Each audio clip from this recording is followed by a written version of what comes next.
इस वीडियो में हम लोग वेस्ट बंगाल बोर्ड के क्लास 10 के मैथ्स बुक का चैप्टर नंबर 8 का क्वेश्चन नंबर 7 का सॉल्यूशन करेंगे। इसके पहले वाले दो वीडियो में हम लोगों ने क्वेश्चन नंबर 1, 2, 3, 4, 5, 6 का सॉल्यूशन कर लिया है। अब हम लोग इस वीडियो में क्वेश्चन नंबर 7 का सॉल्यूशन करेंगे। इसमें क्या कहा गया है, एक मुँह खुला एक लंबवृत्ताकार बर्तन के समग्र तल का क्षेत्रफल 2002 वर्ग सेंटीमीटर है। बर्तन के आधार का व्यास 14 सेंटीमीटर होने से बर्तन में कितना लीटर जल अटेगा ज्ञात करें। तो इस क्वेश्चन का सॉल्यूशन हमें करना है, तो हम इसका सॉल्यूशन स्टार्ट करते हैं।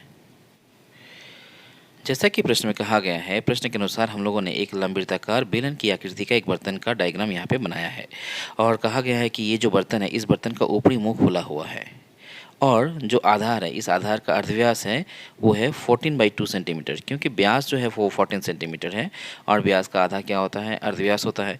इसलिए हमें 14/2 करके 7 सेंटीमीटर लिखना पड़ेगा, यानी अर्धव्यास कितना हो गया, 7 सेंटीमीटर। तो कहने का मतलब इंग्लिश में अगर जो लोग लिख रहे होंगे वो लोग लिखेंगे रेडियस इक्वल्स टू 7 सेंटीमीटर।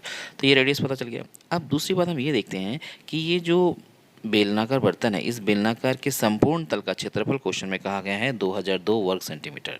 तो संपूर्ण तल का बात जब कह रहा है तो हमें ये सोचना होगा कि ये ऊपर का तल, ऊपर का जो ढक्कन लगा हुआ है, इसका मतलब इसके क्षेत्रफल को काउंटिंग में नहीं लिया गया है। तो हमें कौन कौन से क्षेत्रफल को काउंटिंग में लेना है, ये आधार वाले क्षेत्रफल को लेना है काउंटिंग में, और ये जो वक्रतल है ना, इसे लेना है। और ऊपर का तल खुला होने की वजह से उसके क्षेत्रफल को हमें हिसाब में नहीं लेना है। तो जहाँ तक हम जानते हैं कि बेलनाकार बर्तन जो होता है, उसके आधार का जो पोर्शन होता है वो पोर्शन एक वृत्त के आकार का होता है और उसका क्षेत्रफल होता है πr², जैसे कि हम यहाँ लिखे हैं। और साथ ही साथ ये भी जानते हैं कि इस बेलनाकार बर्तन के वक्रतल का क्षेत्रफल होगा 2πrh। तो अगर टोटल सरफेस एरिया यानी संपूर्ण तल का बात किया जाए एक मुंह खुले लंबवृत्ताकार बेलन की, तो हम πr² और 2πrh इन दोनों को ही प्लस करेंगे, क्योंकि ऊपर वाला तल खुला हुआ है। यहाँ पे हमने लिखा लंबवृत्ताकार बेलनाकार बर्तन का अर्धव्यास, और इसको हम लोग डिनोट कर रहे हैं स्मॉल r से, इक्वल्स टू 14/2। क्योंकि क्वेश्चन में व्यास है वो 14, तो हमें अर्धव्यास को निकालने के लिए 14 को 2 से डिवाइड करना पड़ेगा और डिवाइड करेंगे तो आ जाएगा 7 सेंटीमीटर, यानी इसका अर्धव्यास रेडियस जो है वो है 7 सेंटीमीटर। और जैसे क्वेश्चन में कहा गया है कि बेलनाकार बर्तन, जो ये बर्तन है, इसका संपूर्ण तल का क्षेत्रफल है 2002 वर्ग सेंटीमीटर, तो हम उसे भी लिख लेते हैं यहाँ पर। तो लिखेंगे लंबवृत्ताकार बेलनाकार बर्तन के संपूर्ण तल का क्षेत्रफल।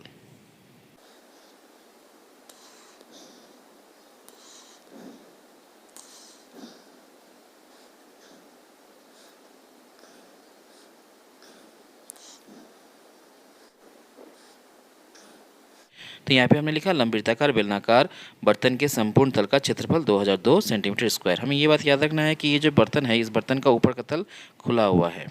अच्छा, तो अब हम लिखेंगे लंबवृत्ताकार बेलनाकार बर्तन के संपूर्ण तल का क्षेत्रफल का फॉर्मूला। तो फॉर्मूला क्या कहता है, फॉर्मूला में हमें लिखना पड़ेगा πr² और ये 2πrh, इन दोनों को ही प्लस करना पड़ेगा, क्योंकि ऊपर का तल ये खुला होने की वजह से हमें इसे हिसाब में नहीं लेना है। तो नीचे का जो आधार है, इसका क्षेत्रफल है πr² और वक्रतल का जो क्षेत्रफल है वो है 2πrh, यानी इन दोनों को प्लस करने से ही हमें इस बर्तन के संपूर्ण तल का क्षेत्रफल मिल जाएगा। और वो किसके बराबर होगा, वो होगा 2002 सेंटीमीटर स्क्वायर के बराबर। तो हम यहाँ पे लिखेंगे 2πrh प्लस πr² बराबर 2002 सेंटीमीटर स्क्वायर।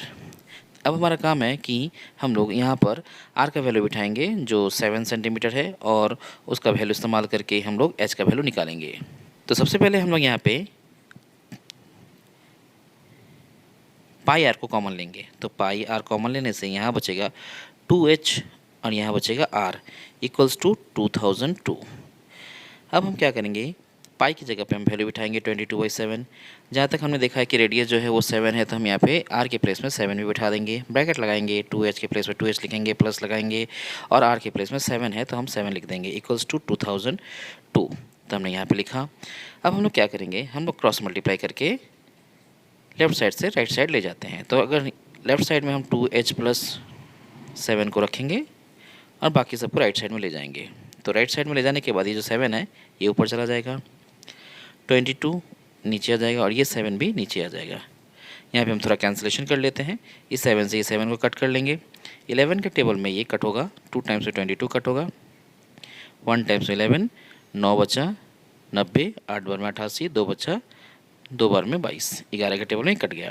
फिर हम 2 से इसको कट कर सकते हैं, 2 से ये 9 बार में 18 और 1 बार में 2 कट हो गया। तो फाइनली क्या आया, हमारे पास आया 2h plus 7 is equals to 91। फिर हम लिखेंगे, इम्प्लाई साइन लगाते हैं, 2h इक्वल्स टू 91 और ये 7 जो प्लस है इधर लेफ्ट साइड में, राइट साइड में जाने के बाद माइनस बन जाएगा। तो अगले लाइन में हम लिखेंगे 2h इक्वल्स टू 84। 91 से 7 माइनस करेंगे तो हो जाएगा 84।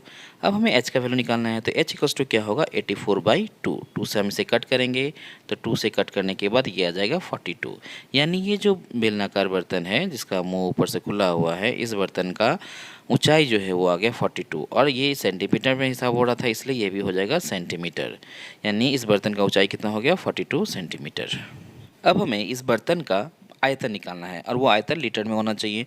तो जैसे कि इकाई है सेंटीमीटर में, तो हम पहले सेंटीमीटर में ही हिसाब कर लेते हैं, बाद में हम इसे लीटर में कन्वर्ट कर लेंगे। यहाँ पे लिखेंगे हम लंबवृत्ताकार बेलनाकार बर्तन का आयतन।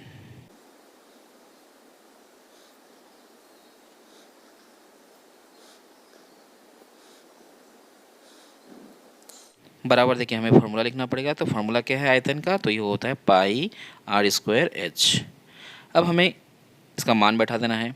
तो जैसे कि हम जानते हैं पाई की जगह पे हमें क्या बिठाना होगा 22/7 बिठाना होगा, इनटू लगाना होगा r² यानी रेडियस का स्क्वायर। तो रेडियस कितना है, रेडियस हम पहले देख चुके हैं 7 सेंटीमीटर है, तो हमें 7 लिखना होगा, इंटू देख के 2 बार। क्यों 2 बार, क्योंकि r के ऊपर स्क्वायर है इसलिए हमें 2 बार लिखना होगा। फिर हम इंटू लगाएंगे h कितना आया है, हाइट आया है 42, तो हम यहाँ पे 42 बिठा देंगे। अब हमारा काम है इसे कैंसिलेशन करना, तो 7 के साथ ये 7 कट हो गया। अब हम लोग मल्टीप्लाई करेंगे, किसे किसे मल्टीप्लाई करेंगे 22 को 7 से और फिर जो आएगा उसे 42 से, तो मल्टीप्लाई करके आएगा 6468 और ये सेंटीमीटर में है इसलिए हम यहाँ पे सेंटीमीटर क्यूब लिखेंगे। अब ये जो आयतन है ये सेंटीमीटर क्यूब में आ गया, लेकिन हमें क्वेश्चन में कहा गया है कि जो आयतन निकालना है वो लीटर में निकालना है, तो हम इस सेंटीमीटर क्यूब को लीटर में कन्वर्ट करेंगे। तो सेंटीमीटर क्यूब को अगर हम लीटर में कन्वर्ट करना चाहते हैं तो इसे 1000 से हमें डिवाइड करना पड़ेगा। तो 6468 जो आया है इसे हम 1000 से डिवाइड कर देंगे और यहाँ पे लिख देंगे लीटर। और 1000 से डिवाइड करना है, तो डिवाइड करना है तो हम पीछे से 3 अंक गिनेंगे और दशमलव डाल देंगे। इसका मतलब 6.468 लीटर। यही हो गया हमारा आंसर। जैसे कि क्वेश्चन में कहा गया था कि इस बर्तन का आयतन निकालो, तो ये बर्तन का आयतन है 6.468 लीटर और ये हो गया हमारा आंसर।